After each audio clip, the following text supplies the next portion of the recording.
also the fascination for human behavior in general, anyway. Hmm. And of course, that leads you to number one, I want to study it.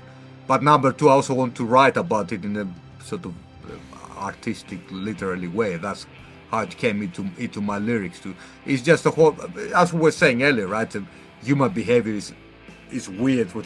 That's why it's exploited by horror films and all that, all the terrifying world that happens inside the brain. The brain is the most complicated organ in the whole of the universe. You know, Yeah. like we still haven't figured it out. I don't No, think. never will. And I don't think we ever will. No, because it's kind of because the interesting with when you study the brain, it kind of plays tricks on yourself as well because you need the brain to study the brain. Yeah.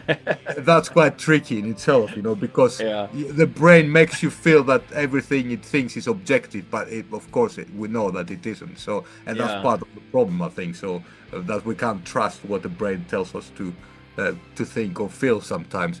And yeah, and I find that endlessly fascinating, man. That's why I write about it, I study it, and because it's the sort of the most interesting subject in the world, in my opinion.